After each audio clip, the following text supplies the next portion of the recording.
Recently, I was at this conference where the topic of decision making kept coming up, and the process behind how we make decisions has always fascinated me. So, for example, there's something called decision fatigue, which is basically as you make more and more decisions throughout the day, the quality of those decisions tends to decrease. And at this conference, they were discussing ways of reducing or combating decision fatigue through so many different things. Nootropics, meditation, mental frameworks, all of this stuff. And I'm sitting there in the audience and I'm like, this is pretty simple. Instead of all this, complex stuff, let's just, apply poker terminology to it. You're either all in or you're folding. Yeah, and poker has influenced my life in so many ways, but I think its biggest effect is in the processes that revolve around the decisions that I make, both on and off the table. And I often take the frameworks of poker and apply them to my life. And sometimes I can be, pretty obsessive about this and do it nonstop for 6 months, being like, oh, thin EV, just making every statement about that. So, like, for example, when we play poker, we use the words, fold, raise, call, and all in. And so often in life, we can use that same terminology to make better decisions. The classic colloquialism, did I say that right? I don't know. Is like colloquialism. The classic, is it colloquialism? All right, let's continue. Colloquialism. The classic colloquialism, is that right? Colloquialism is like you need to know when to hold them and when to fold them. The amount of times people have said that to me after knowing what I do has got to be in the hundreds. But since we actually play poker, it's useful to look at how we can use the terms fold, call, raise, all in almost as a decision-making framework. So like we have folding on one side and we have all in on the other side and call and raise in between.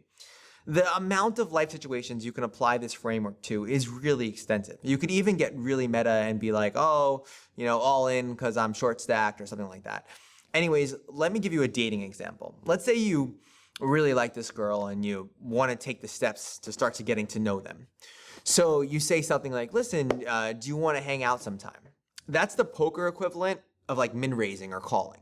You should have went all in that spot and forced the decision. Language like, listen, when are you free? I'm, taking you out or something like that. Something very direct. This is the equivalent of going all in. You sort of force her to make a decision, either fold or call, which in the end is just so much easier. This way you aren't like hanging out for 1 year and then she lets you know that she considers you her best friend or something like that. It's like friend zone. Like friend zone is because you called too often and you weren't aggressive enough in your language. Most people call in life, right? Their language is the equivalent of calling. Like, do you want to do something? I don't know, maybe, that's a call. As opposed to no, I don't think so, thank you, or definitely. If you really look at how much you are actually calling in life, it can be incredibly helpful in making more decisive decisions. For example, Beyond Tells led me to, gain around 20 pounds. So I've been eating better and working out and getting back to all of that. And the other day I did a really good workout, really hard workout. And I felt I could give myself a little cheat of this amazing ice cream that's like 10 blocks away from me. So I literally spent like 10 minutes rationalizing the fact that I deserved that ice cream. I was basically contemplating a call and wasting a ton of time to do it. So if I applied this fold or all in framework, then I either make this a cheat day and I get a giant stack of ice cream and pancakes and just go absolutely nuts, or I just fold and not do it at all. We often waste so much time in that contemplation mode that if you apply this all in or fold mentality, it can be very helpful off the table. Also, this framework is really, really wide. I mean, there's so many things that you can apply it to. In fact, if you have any suggestions of how to apply this fold, call, raise, or all in framework, please comment below and I'll create like a list of all of them and create an example of different ways we can essentially improve.